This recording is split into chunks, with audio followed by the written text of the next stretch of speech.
सेंधा नमक 12 मास आप खा सकते हो। हम 12 महीना किचन में सालों से यही रखते हैं। उससे एक ही चीज होती है कि उसमें जो नमकीन पना रहता है ना, खारापन, वो थोड़ा कम रहता है, लेकिन उससे कोई दिक्कत नहीं। वैसे अच्छा ही है कि हम नाप से ही खाएं, थोड़ा कम खाएंगे तो चलेगा। जिसको प्रेशर लो रहता है उसको नींबू पानी दे सकते हैं जिसमें हम ये डाल देते हैं, है ना। वो प्रैक्टिकल उपाय मिल जाता है, लेकिन खाना पकाते टाइम जो नॉर्मल होता है उतना ही डालना रहता है। और किडनी पे इससे दुष्प्रभाव नहीं होता है। वो बहुत पक्की बात है सर। हाँ हाँ, बहुत सुंदर क्लास चल रही है आपकी, बहुत सुंदर। हाँ, थैंक यू।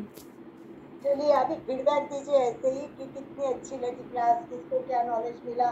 एक दो लास्ट क्योंकि क्वेश्चन टाइम पूरा हो रहा है, तो वन फीडबैक। अलका जी, एक बात तो ये क्लियर हो गई कि आजकल जो विज्ञापन की दुनिया है, विज्ञापन के द्वारा जो भी बातें हमें बताई जाती है उसमें अधिक से बातें नेगेटिव होती है हमारे लिए। हम विज्ञापन को देखते हैं, सुनते हैं, पर उनका प्रसार इस तरह का इतना आकर्षक होता है कि लोग उस विज्ञापन के जाल में फंस जाते हैं। तो हमें नॉलेज होना चाहिए, क्या खाना है क्या नहीं खाना है, इसका इस तरह की क्लासेज हमारी होती है तो ये हमारे लिए बहुत ही उपयोगी, बहुत ही ज़्यादा उपयोगी लग रहा है मुझे। और इस तरह की क्लास हमारे कम से कम महीने में 1-2 होती रहनी चाहिए, जिससे हम जागरूक रहेंगे।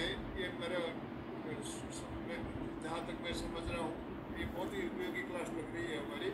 तो आगे अभी और किसी को पूछ के आप। आनंदमल जी की बात से मैं संपूर्ण सहमत हूँ, क्योंकि जो भी सोशल मीडिया पे आ रहा है या फिर रहा है, मैं बोलूँगी घूम रहा है, वो हमेशा सही नहीं होता है।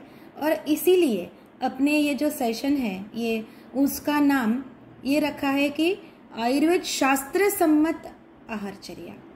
तो ये शास्त्र सम्मत जो वर्ड है ना, वो बहुत ही मीनिंगफुल समझ के हमने रखा है ना। हाँ, एग्जैक्टली, बहुत अच्छा, थैंक यू। अशोक जी कुछ कहना चाहते हैं? अशोक जी बोलिए। अभी लास्ट दीजिए क्योंकि 7:30 हो रहे हैं। 2 मिनट का समय बचेगा हमारे पास। फाल्गुनी जी का जो आज का वक्तव्य था बहुत ही सुंदर और उपयोगी था। अपने को इसको अप्लाई करना है, और वो क्यों करना है उसके लिए गुरु तुलसी ने एक पद्य में लिखा है, व्यक्ति बनेगा स्वस्थ तभी तो स्वस्थ समाज बनेगा, सघन स्वार्थ की मूर्छा का उपचार अनुव्रत देगा, प्रकटे अब परमार्थ चेतना, उपकृत हो जग सारा, बदले युग की धारा। यानी अपन स्वस्थ रहेंगे तो अपने समाज को भी स्वस्थ बना सकते हैं। बहुत ही अच्छा आपने रिसाइट किया, बहुत अच्छा लगा। जय जिनेंद्र फाल्गुनी। जय जिनेंद्र। बहुत सुंदर। आज के जो शंका थी वो आपने समाधान कर दी। शंका का जो आयोडीन युक्त नमक था उसके बारे में आपने बहुत अच्छी जानकारी दी कि बोलते थे कि आयोडीन चाहिए अपने को, आयोडीन नमक टाटा का वो तो ज्यादा उसकी एडवर्टाइज रहती थी। आपने बहुत समझा। और मेरा क्वेश्चन था कि टमाटर के साथ हम सैलेड करते हैं, दही के साथ टमाटर और काकड़ी डालते हैं, वो उचित है क्या? नहीं, अनुचित है ये। काकड़ी और दही, टमाटर और दही नहीं लेना है। लेकिन आपकी जानकारी बहुत सुंदर थी।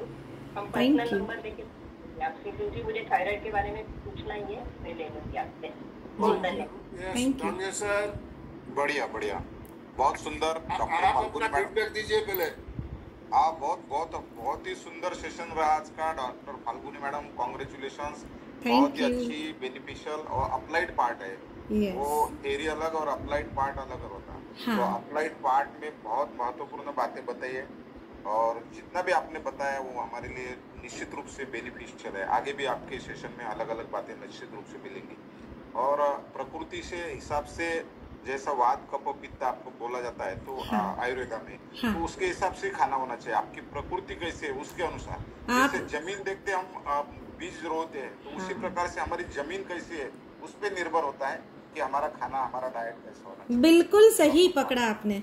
या और दूसरी बात यह है कि नेचर ने ऐसा करिश्मा किया है कि हमारे इधर वो ही फसल निकलती जो हमारे लिए नीडी होती है। यस, फसल हमारे लिए हमारे वही फ्रूट्स आएंगे हमारे इधर जो हमारे लिए नीड होती है। ये और वही खाना आएगा, वही गेहूं आएंगे, वही टाइप की ज्वारी आएंगी जो आपके लिए बेनिफिशियल है, आपके शरीर के लिए, क्योंकि वो भी प्रकृति है, हमारी भी प्रकृति। गीता के भाषा में ये क्षेत्र है, क्षेत्र। यस, क्षेत्र के लिए क्या उपयुक्त है ज्यादा, और वो भी ऋतु के हिसाब से आएगा सर जी।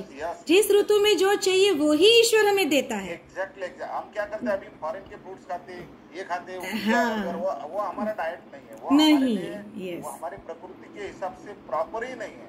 तो वैसा है कि हमारी जमीन बहुत कमजोर है और उस जमीन में दूसरी कुछ भी डाल रहे तो वो प्रॉपर नहीं है ना। एकदम सही समझे आप। बहुत बहुत धन्यवाद, कांग्रेचुलेशन। और एक विज्ञापन पे एक जोक बोलता और खत्म करता। विज्ञापन पे क्या, अभी जैसा हमारे आनंदमल सर ने बताया कि एक आदमी 50% पाप करता, 50% पुण्य करता, उसको ऊपर भेजा जाता। तो यम क्या बोलता कि यम बोलता कि देखो 50% पुण्य किया है, 50% पाप किया है, आपको कहाँ जाना है? तो बोलते मेरे को स्वर्ग का सैंपल बताओ, स्वर्ग में वो अप्सरा, मदिरा, धुआं बताते, वातावरण रहता वैसा। और नर्क में बताते कैबरे, डीजे, डांस, अलग अलग ब्रांड दारू के। तो वो बोलता मुझे नर्क ही होना। वो अमिताभ जैसा बोलता नर्क लॉक कर दूं, हाँ बोलते नर्क लॉक कर दूं, बहुत अच्छा रहा। फिर क्या होता कि नर्क लॉक करने 4 बार पूछता, नर्क लॉक हो जाता। तो फिर क्या होता, जाओ बोले इसको नर्क लेके जाओ। 4 यम आते, 2 पाँव पकड़ते, 2 हाथ पकड़ते और उसको गर्म तेल के कढ़ाई में डाल देते। ये क्या करते, तुमने तो वो नर्क वैसा बताया था बोले। तो वो यम बोलता ये हमारी जाहिरात थी, बोले वो स्वर्ग की जाहिरात थी, ये नर्क की विज्ञापन। ऐसा है, एक जाहिरात के कारण हम बच जाते हैं।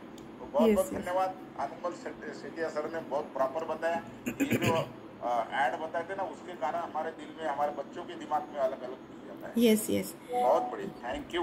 आप लोगों के साथ ये माहिती शेयर करने से क्या होगा, जो दादी नानी है ये अपने ग्रुप में मेंबर, वो अपने बहू और बेटियों को भी ये समझाएगी, तो आगे की पीढ़ी जो है वो स्वस्थता की और ज्यादा जाएगी, है ना।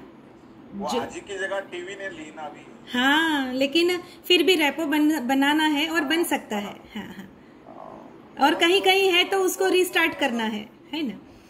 तो ये ज्ञान जो है हमारा शाश्वत है, हमेशा यही रहने वाला है जो सच्चा है। Okay, thanks to Ayurveda, thanks to Dhanvantari Dev. बहुत बहुत धन्यवाद। जो भी भाई बहन हमारे साथ जुड़े सभी का बहुत बहुत धन्यवाद, बहुत बहुत आभार।